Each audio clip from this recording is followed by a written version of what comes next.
Moins 71 degrés Celsius. Une température plus glaciale que la surface de Mars. Dans ce recoin isolé du nord-est de la Russie, le froid ne se contente pas de défier la vie, il la sculpte, la définit. Ici, les réfrigérateurs servent à garder les aliments au chaud. Les conducteurs laissent leur moteur tourner 24 heures sur 24, 7 jours sur 7, durant 8 mois d'affilée. Car si un moteur s'arrête, le véhicule se transforme en un bloc de ferraille inutile. Même les corps, confiés à la Terre, refusent de se décomposer. Ceci n'est pas un film de survie, c'est le quotidien, en Yakoutie. Imaginez un territoire si vaste qu'il pourrait engloutir l'Inde entière, mais où vivent moins d'1 million d'âmes. Voici la République de Sakha. En son cœur, Yakoutsk, la plus grande ville la plus froide du monde, une anomalie d'ingénierie. Chaque bâtiment flotte sur des pilotis de béton.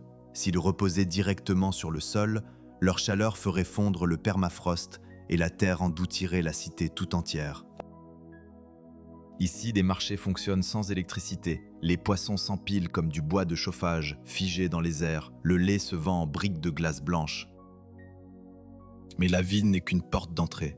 Au-delà, un fleuve gelé se fait autoroute et des piliers de pierre gardent les fossiles d'un passé tropical.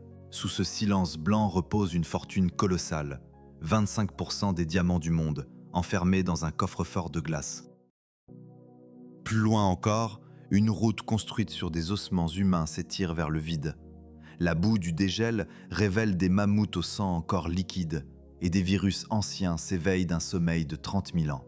Le véritable cœur gelé se trouve plus loin. Le voyage commence sur le plateau de Yana Oymyakon. Ici, la géographie est un piège.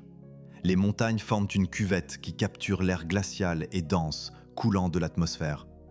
Cet entonnoir géologique engendre un phénomène unique dans l'hémisphère nord. C'est le pôle du froid.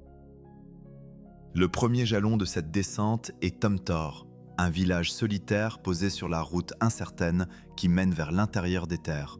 En été, la vallée est luxuriante, mais lorsque l'hiver s'installe, Tomtor devient le seuil d'un monde extraterrestre. Le silence y est pesant. Le seul mouvement est celui de la fumée, s'élevant verticalement des cheminées, tels des piliers blancs sur un ciel violet sombre. C'est le prélude à l'extrême absolu, situé à seulement 30 km de là. Oymyakon. Ce village isolé de 500 âmes détient le record de la plus basse température jamais enregistrée dans un lieu habité en permanence. Le monument au centre du village commémore un relevé de moins 71,2 degrés Celsius. À ces températures, l'atmosphère elle-même se transforme. À Oymyakon, le froid modifie la physique même de la respiration. L'humidité expirée ne se condense pas, elle se brise instantanément en cristaux dans l'air. Dans ce royaume de glace, où la survie est une victoire quotidienne, l'homme ne conquiert pas la nature. Il apprend à écouter son silence, à respecter sa puissance et peut-être à y trouver le sens le plus pur de sa propre fragilité. Dans l'air glacial, des particules de glace s'entrechoquent, produisant un bruissement presque imperceptible. Les habitants l'appellent le murmure des étoiles. C'est la signature sonore du froid absolu. Quelques secondes suffisent. Dehors, l'humidité sur les cils se fige en lourdes aiguilles blanches. Cligner des yeux devient un effort conscient. La peau, si elle n'est pas couverte, commence à mourir en moins de 2 minutes. Pourtant, la vie s'obstine, suivant un rythme immuable. L'école du village ne ferme ses portes que lorsque le thermomètre chute sous les moins 52 degrés. Jusqu'alors, emmitouflés dans des couches de fourrure, les enfants marchent dans la pénombre, leurs silhouettes se dissolvant dans le brouillard de glace. Ici, le froid dicte chaque aspect de l'existence mécanique. À Oymyakon, le moteur d'une voiture n'est pas une simple machine. C'est un système de survie qui ne doit jamais s'arrêter. D'octobre à avril, les conducteurs laissent tourner leur moteur 24 heures sur 24. Un arrêt de 20 minutes et l'huile se transforme en une gelée épaisse. Le bloc de métal se fissure. Traverser le village est une expérience sonore. Des dizaines de moteurs au ralenti, un bourdonnement constant qui lutte contre le silence. Même la chaîne alimentaire est figée. Au marché local, les blocs de glace ne servent pas à la conservation. Ils sont le produit. Les poissons sortis de la rivière gèle si violemment dans l'air qu'il reste parfaitement droit, dur comme la pierre. L'alcool lui-même, d'ordinaire si résistant, capitule. Une bouteille de vodka laissée dehors se change en une bouillie sirupeuse, puis en un bloc solide. Au nord-ouest se dresse une rivale au titre de lieu le plus froid, Verkhoyansk. Alors qu'Oymyakon est niché au creux d'une vallée, Verkhoyansk repose sur la rive d'un fleuve, exposé et désolé. Fondée comme une forteresse, puis utilisée comme lieu d'exil politique, on la surnommait l'anneau de la mort. Les tsars, puis les soviétiques, y envoyaient leurs prisonniers, sachant que les murs étaient superflus. Le climat était le seul geôlier. Mais Verkhoyansk offre une autre forme de terreur, l'oscillation extrême. Elle détient le record du monde de la plus grande amplitude thermique sur Terre. En hiver, le mercure plonge sous les moins 67 degrés, mais en juillet, ce même thermomètre peut indiquer plus 37 degrés, un différentiel thermique de plus de 100 degrés Celsius. Cette violence thermique dévaste le paysage. Le sol se dilate et se contracte avec une telle force que les routes se déforment et les bâtiments se déplacent. Pour les 1100 habitants, l'adaptation n'est pas saisonnière, elle est quotidienne. Ils doivent se préparer à des vagues de chaleur qui amènent des nuées de moustiques et des feux de forêt, pour ensuite affronter un hiver qui gèle l'acier jusqu'à le faire éclater comme du verre. Pourtant, au cœur de cette hostilité réside une beauté obsédante. Les longues nuits polaires de Verkhoyansk et d'Oymyakon offrent un spectacle de premier ordre, celui des aurores boréales. Ici, dans le silence assourdissant du froid, le ciel ne se contente pas de murmurer. Il s'embrase, rappelant à l'homme que même dans l'endroit le plus impitoyable du monde, la lumière trouve toujours un chemin. Loin de toute pollution lumineuse, dans un air purgé de son humidité, les rubans verts et violets des aurores boréales se déploient avec une clarté saisissante. Pour les peuples autochtones, ces lueurs sont les esprits de leurs ancêtres, dansant autour d'un feu céleste. Un rappel qu'au cœur de l'épicentre du froid, la beauté et le danger sont deux jumeaux inséparables. En revenant de ces terres gelées et isolées, l'horizon se brise soudain sur une muraille géologique d'une grandeur imposante, les piliers de la Léna. S'étirant sur 40 km le long de la rive, ces flèches de calcaire s'élèvent à la verticale, jusqu'à 200 mètres dans le ciel. Vus du ciel, ils évoquent une forteresse gothique bâtie par des géants, ou une forêt pétrifiée montant la garde sur les eaux silencieuses. Mais ce ne sont pas de simples roches, c'est une bibliothèque du temps. Formée il y a plus de 500 millions d'années, durant le Cambrien, toute cette région était autrefois le lit d'une mer chaude et peu profonde. Les piliers renferment les restes fossilisés de certaines des premières formes de vie sur Terre, enchâssées dans une pierre qui endure aujourd'hui des températures de moins 60 degrés. Dans la faible lumière du soleil d'hiver, les piliers s'embrasent de teintes ambrées et ocre, créant un contraste saisissant avec la blancheur aveuglante de la neige et la glace bleue du fleuve gelé. Un paysage de silence absolu et de puissance verticale, où l'échelle du temps géologique réduit l'histoire humaine à une seconde fugace. Si l'immensité sauvage est une bataille contre la nature, alors cette ville est une trêve fragile. Yakoutsk. Vue du ciel en hiver, la capitale ressemble à une colonie sur une planète hostile. Son horizon n'est pas seulement dominé par les bâtiments, mais par un labyrinthe de tuyaux massifs enveloppés d'épais isolants. Ce sont les artères vitales de la cité. Dans la plupart des villes, les infrastructures d'eau, de gaz et d'assainissement sont enfouies, invisibles. Ici, enterrer une source de chaleur serait un suicide. La tiédeur des canalisations ferait fondre le sol gelé, le transformant en une boue qui briserait les conduites. La ville porte donc son système nerveux à l'extérieur. Ses artères de béton et d'acier serpentent à travers les quartiers, enjambent les routes et encadrent les terrains de jeu. Elles sifflent et fument dans l'air glacial, dessinant un paysage cyberpunk qui semble déconnecté du XXIe siècle. Cette ingénierie unique est une réponse au monstre qui sommeille sous le bitume, le pergélisol. Yakoutsk est la plus grande ville du monde entièrement bâtie sur un pergélisol continu. Ici, le sol est gelé jusqu'à une profondeur de près de 500 mètres. Dur comme du granit, il est resté stable pendant des milliers d'années. Mais cette stabilité touche à sa fin. En hiver, les températures moyennes descendent sous les moins 30 degrés Celsius et plonge fréquemment au-delà de -40. Face au temps long de la pierre et à l'instabilité nouvelle de la glace, l'ingéniosité humaine apparaît pour ce qu'elle est, une construction audacieuse, un défi lancé à l'éternité. Un pari dont l'issue reste incertaine, suspendu entre le ciel et la terre gelée. Les archives météorologiques font état de chutes vertigineuses, frôlant les -65 degrés, mais c'est désormais l'été qui est devenu l'ennemi. Le mois de juillet peut maintenant amener des vagues de chaleur atteignant 29 degrés Celsius, voire plus. Cet écart thermique grandissant est en train de desceller le sol. Le permafrost dégèle. Une marche dans les vieux quartiers révèle un effondrement au ralenti. Les habitants les appellent les maisons ivres.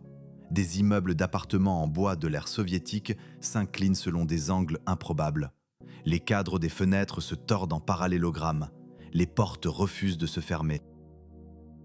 Des fissures courent le long des murs de briques, semblables à des éclairs figés. Ce ne sont pas des erreurs de construction, elles sont le résultat de la terre qui se liquéfie sous les fondations. Ici, construire est une guerre complexe et acharnée contre les lois de la physique. Les ingénieurs ne peuvent se contenter de couler une fondation. Ils doivent enfoncer des pilotis en béton à 12 mètres de profondeur jusqu'au socle rocheux gelé, puis surélever le bâtiment de 2 mètres au-dessus du sol pour permettre au vent glacial de circuler en dessous. Ceci maintient le sol froid. Si cet espace est obstrué, la chaleur du bâtiment s'infiltre, fait fondre la glace et la structure s'enfonce. L'aéroport fait face à une bataille constante. La piste, une simple bande d'asphalte posée sur la glace, se déforme et se soulève au gré des saisons. Les équipes travaillent sans relâche pour aplanir les boursouflures du gel afin d'éviter que les trains d'atterrissage ne se brisent à l'impact. Pourtant, près de 350 000 personnes se sont adaptées à cette existence précaire. Ici, la survie est une affaire de couches successives. Les habitants ne fuient pas le froid, ils s'habillent pour lui. La fourrure n'est pas un luxe, mais un équipement de première nécessité. Des bottes en peau de renne et des chapeaux en fourrure de renard constituent la tenue standard. La vie se déroule avec une normalité déconcertante pour le visiteur.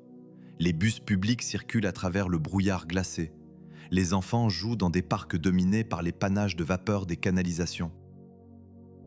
Pour comprendre l'âme de cette terre, il faut aller sous la surface. Juste à l'extérieur de la ville se trouve le royaume du permafrost. C'est un musée taillé à même le cœur gelé d'une colline, où la température se maintient à un niveau constant de -10 degrés, quelle que soit la saison. Y pénétrer, c'est entrer dans un conte de fées figé dans la glace. Les tunnels sont baignés de lumières éthérées, bleues et violettes, illuminant un monde de sculptures de glace complexes qui ne fondent jamais. Des artistes ont sculpté des créatures mythiques, des fleurs délicates et le grand trône de Chiscan, le seigneur yakoute du froid, entièrement dans la glace de rivière. Les plafonds scintillent de cristaux de givre massifs, pareils à des diamants poussant sur la terre sombre. C'est une cathédrale souterraine étincelante, un lieu d'une beauté silencieuse et magique, qui révèle le permafrost non plus comme un monstre, mais comme le gardien de l'art et de l'histoire. Mais l'interaction la plus surréaliste entre la glace et l'été se produit au grand jour. Au sud de la ville s'étend le glacier de Bulus. Techniquement, il ne s'agit pas d'un glacier de montagne, mais d'une immense résurgence. Une nappe de glace stratifiée, formée par de puissantes sources souterraines qui propulsent l'eau vers la surface plus vite qu'elle ne peut geler. Le résultat est un paysage qui défie les saisons. Au cœur de juillet, alors que l'air ambiant atteint une chaleur étouffante de 30 degrés Celsius et que les forêts de pins se parent d'une herbe verdoyante, cette vallée blanche reste figée. C'est une anomalie dans le tissu de la réalité. Le spectacle est saisissant. Des habitants en shorts et t-shirts marchent sur une étendue d'une blancheur aveuglante. Ils viennent ici pour échapper à la chaleur moite et aux nuées de moustiques, buvant l'eau cristalline directement aux franges fondantes du glacier. C'est une oasis d'hiver obstinée, prisonnière au cœur de l'été, la preuve qu'en Yakoutie, la glace ne s'en va jamais vraiment. S'étirant sur 2000 km au cœur de l'extrême-orient russe, un ruban de gravier et de glace. La route fédérale R504, la Kolyma, Pour les cartographes, c'est l'unique liaison terrestre entre Yakoutsk et la ville portuaire de Magadan. Pour les habitants, c'est la route des os. Ce nom n'est pas une métaphore, c'est la description littérale de ses fondations. Construite à l'époque stalinienne, cette route fut arrachée à la taïga dense par les mains des prisonniers du goulag. Des dizaines de milliers d'entre eux y ont péri, vaincus par la faim, l'épuisement et un froid implacable. Sur une terre où le pergélisol est trop dur pour creuser des tombes, les corps des défunts furent simplement ensevelis sous la chaussée. Chaque kilomètre parcouru ici est un passage sur un charnier. L'histoire de cette route est physiquement pavée de restes humains. À mi-chemin sur la route des os se dresse un monument à l'effondrement d'un empire, la ville fantôme de Kadikchan. Jadis, c'était un centre minier prospère de 10 000 âmes. Aujourd'hui, c'est une Pompéi moderne, figée non par la cendre, mais par l'économie. Quand l'Union soviétique s'est effondrée et que les subventions ont cessé, la centrale de chauffage s'est retrouvée à court de combustible. Par moins 50 degrés, une ville sans chauffage meurt en quelques heures. L'évacuation fut chaotique. Marcher aujourd'hui dans les appartements abandonnés, c'est comme s'immiscer dans une vie interrompue. Le silence qui règne ici est différent de celui de la forêt. C'est le silence lourd, contre nature, de l'absence humaine. Kadikchan se dresse comme un avertissement de béton. Dans l'Arctique, la civilisation n'est pas un état permanent. C'est une victoire temporaire dont le maintien exige un combustible constant. La route elle-même présente un paradoxe mortel. En hiver, elle est plus praticable que jamais. Les rivières gelées se muent en ponts naturels et les nids de poules se comblent de neige compactée, créant une surface blanche et lisse. Mais cette accessibilité est aussi une sentence. Ici, une panne n'est pas un simple contretemps. Par moins 50 degrés, un moteur à l'arrêt laisse la température de la cabine chuter à des niveaux mortels en moins de 30 minutes. Les chauffeurs se déplacent en convoi, sachant que la solitude est souvent fatale. L'été apporte un chaos différent. Alors que la surface dégèle, la route se dissout en un marécage de boue traîtresse qui engloutit les camions jusqu'aux essieux. Des crues soudaines, alimentées par la fonte des neiges, emportent les ponts de bois, laissant les voyageurs bloqués des semaines durant dans une nature sauvage infestée de moustiques. Mais le péril physique n'est rien comparé au poids psychologique de la route. Les routiers qui parcourent ce corridor infini de mélèzes enneigées rapportent d'étranges phénomènes, des silhouettes immobiles au bord des phares, des autostoppeurs qui apparaissent dans le blizzard pour s'évanouir dès que le véhicule ralentit. S'agit-il de tours joués par la fatigue ou de l'énergie inquiète de l'histoire qui sommeille sous les roues? La question reste entière pour celui qui conduit. Mais ce chemin n'est pas seulement hanté par le passé, il est aussi traqué par le réel. Au plus profond des forêts infinies, une autre société règne, le loup de Sibérie.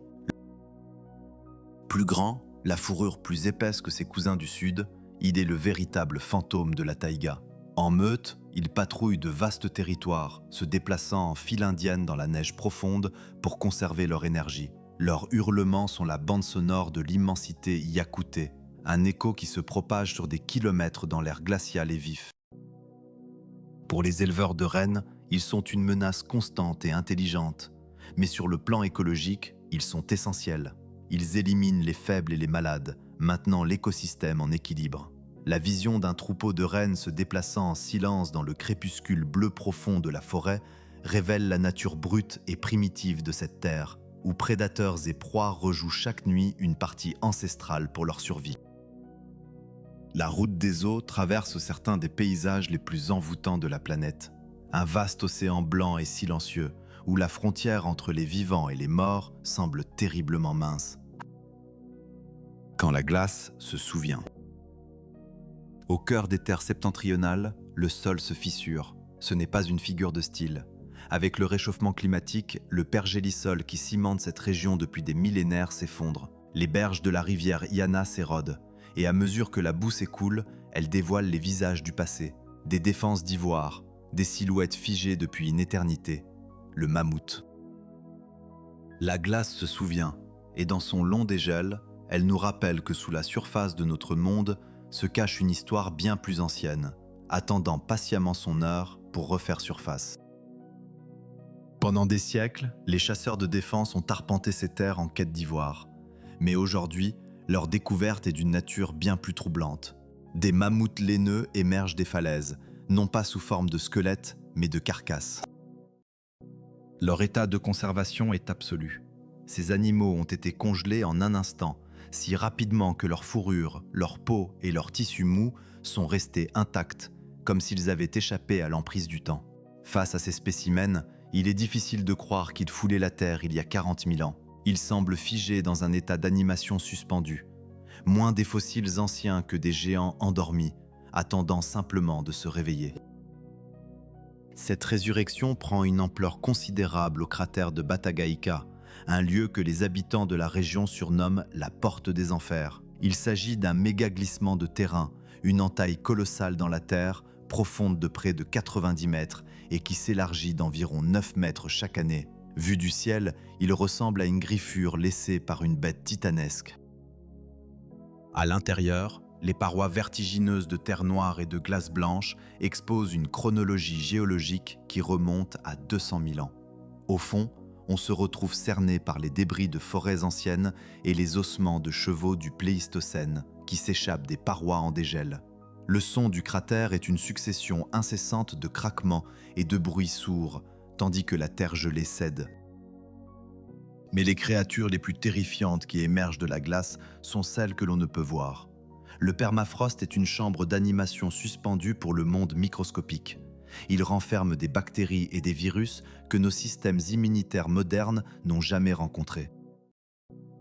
En 2016, une vague de chaleur dans la région de Yamal a fait fondre la carcasse d'un renne, mort 70 ans plus tôt. La carcasse était infectée par l'anthrax. La bactérie s'est réveillée, libérant des spores qui ont causé la mort d'un jeune enfant et l'hospitalisation de dizaines d'éleveurs nomades. Et l'anthrax est un ennemi connu. Plus profondément dans la glace repose l'inconnu. Des chercheurs français ont récemment ranimé un virus géant, découvert dans un permafrost vieux de 30 000 ans. Il était encore infectieux. Il existe ici des bactéries en sommeil depuis 3 millions d'années. Le paysage possède une grandeur terrifiante. Les fractures géométriques de la glace qui fond créent de saisissants motifs de blanc et d'obsidienne. Mais ce chef-d'œuvre visuel est en réalité un avertissement. Imaginez la glace comme un coffre-fort scellé, destiné à ensevelir à jamais d'anciens secrets. Aujourd'hui, cette serrure est brisée. Le passé n'est pas seulement révélé, il est libéré. Sur l'infinie toile blanche de la toundra, de petites pyramides de chaleur percent l'horizon. Ce sont les demeures mobiles traditionnelles des éleveurs indigènes. Construites de longues perches de bois et couvertes de lourdes peaux de renne ou de toile, ces tentes sont des merveilles d'ingénierie primitive. Autour de ces campements s'étend une mer vivante de bois, les rennes. Pour les peuples d'ici, ces animaux ne sont pas du simple bétail, ils sont le centre de l'univers. Ils ne sont pas parqués dans des enclos, mais errent librement à travers la neige. Guidés seulement par les bergers et leurs chiens, le spectacle d'un troupeau de plusieurs milliers de têtes se déplaçant dans le paysage est hypnotique. Une masse fluide et mouvante de gris et de brun qui génère sa propre météo de vapeur et de poussière de neige. Tandis que les villes combattent le froid à coups de béton et de charbon, les peuples indigènes Iwenki et Even, eux, se meuvent avec lui. Ils sont les nomades des neiges. Leur existence est définie par le renne. Ces troupeaux sont leurs moyens de transport, leur nourriture et leurs vêtements. En quelques minutes, les familles démantèlent leurs tentes coniques, chargeant leur vie entière sur des traîneaux pour suivre le lichen qui nourrit leurs bêtes. Mais une créature qui défie toute logique biologique partage ce paysage impitoyable. Le cheval Yakout. Pour un œil non averti, il ressemble à un poney court et trapu. Mais ce sont les blindés du règne animal.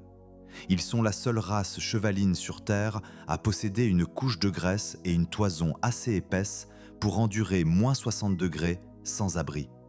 Ils n'attendent pas que l'homme les nourrisse. Au contraire, ils s'enfoncent dans la neige jusqu'au poitrail, utilisant leurs sabots pour creuser et atteindre l'herbe gelée sous la glace. Si le cheval Yakout compte sur sa puissance brute pour survivre, un autre habitant de la toundra s'en remet à la ruse, le renard polaire. Souvent trouvé rôdant autour des troupeaux de rennes, ce petit fantôme blanc est un opportuniste accompli. Son corps compact et ses oreilles courtes sont parfaitement conçus pour conserver la chaleur. C'est un maître chasseur furtif, capable d'entendre les lemmings se déplacer sous plusieurs mètres de neige. Son célèbre plongeon, la tête la première dans la poudreuse, rappelle que sur cette terre hostile, la taille importe moins que l'agilité. Pour endurer un tel environnement, l'esprit se doit d'être aussi robuste que le corps. Pour le peuple Saka, le monde n'est pas vide, il est habité. Ici, le chamanisme n'est pas une relique du passé, mais un dialogue permanent avec la terre. Le battement du tambour imite les pulsations cardiaques du monde. Des offrandes de nourriture et de vodka nourrissent le feu, principal conduit vers le monde des esprits.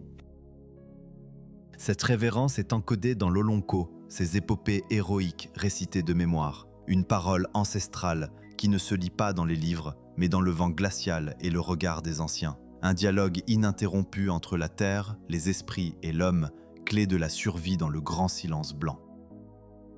Ces poèmes, longs de dizaines de milliers de vers, sont les bibliothèques orales du Nord. Ils préservent l'histoire, la philosophie et la cosmologie d'un peuple qui a maîtrisé ce monde polaire bien avant l'ère de l'électricité.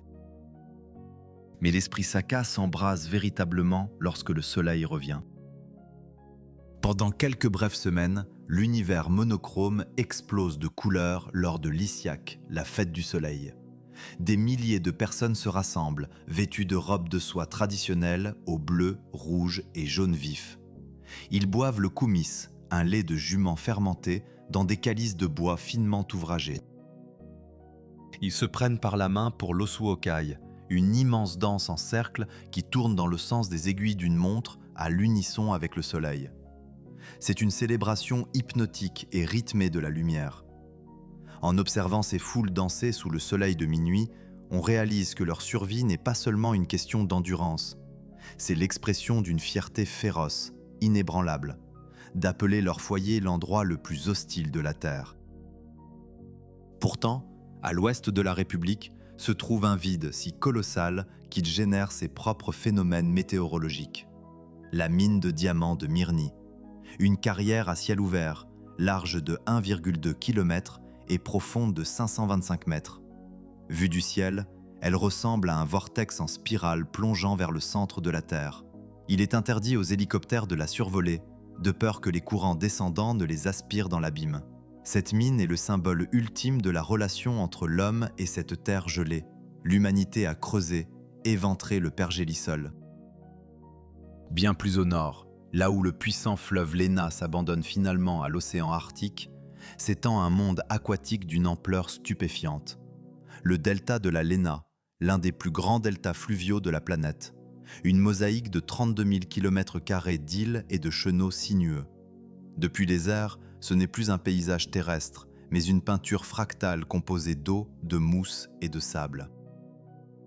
Durant le bref été, ce silence gelé explose de vie. Il devient une nurserie planétaire, accueillant des millions d'oiseaux migrateurs venus d'aussi loin que l'Afrique pour nicher dans ces zones humides sous le soleil de minuit. C'est un paysage d'une beauté hypnotique et changeante, car ici, le pergélisol s'amollit. Les courants sculptent en permanence le littoral, creusant de nouveaux chenaux et effaçant d'anciennes îles. C'est l'un des rares endroits sur Terre où la géographie n'est pas gravée dans la pierre, mais constitue une nature sauvage, vivante, respirante, métamorphe. Là où les oiseaux migrateurs quittent le delta, apparaissent les véritables souverains de l'Arctique, les îles de l'ours, le domaine de l'ours polaire. Dans ce monde de contraste absolu, où la fierté ancestrale côtoie la démesure industrielle, l'avenir semble aussi mouvant que ses rivages éphémères. Une terre de glace et de feu, dont l'équilibre fragile repose sur un souffle, menacé par un monde qui se réchauffe. Dans l'archipel des îles aux ours règne le géant blanc, l'ours polaire, maître incontesté de ce royaume de glace. Sa fourrure immaculée se fond dans l'immensité de l'océan gelé. Souvent, seules les taches sombres de sa truffe et de ses yeux trahissent sa présence dans ce paysage monochrome. En remontant le cours du fleuve, la géographie révèle d'impossibles contrastes. Au plus profond de la forêt boréale figée par le gel, se dressent les tout-coulants, d'immenses dunes de sable doré, fragments du Sahara égarés au cœur de l'Arctique. Ces vagues arides, défiant la taïga d'un vert profond et la neige éternelle, créent un paradoxe visuel qui heurte la logique.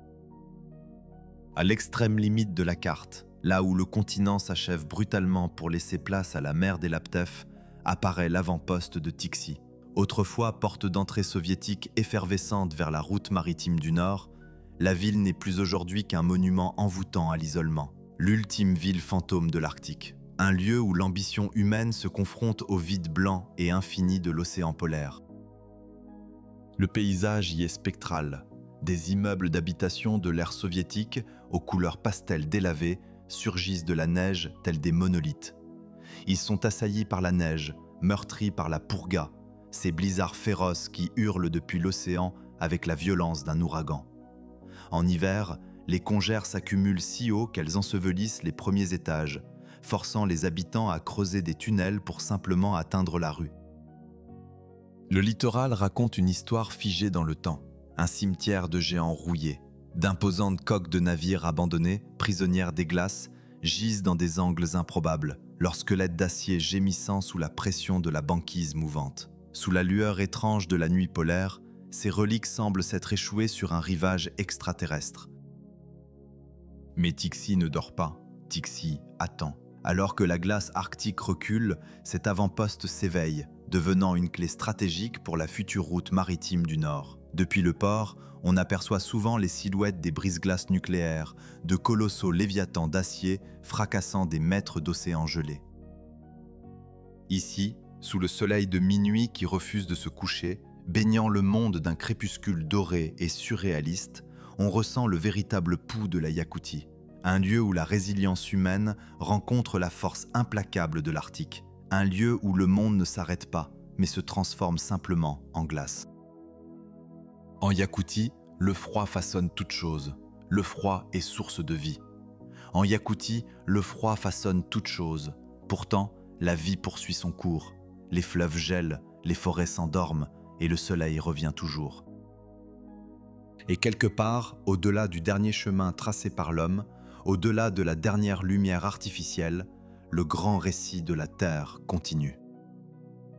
Il s'écrit en silence, une page après l'autre, pour l'éternité.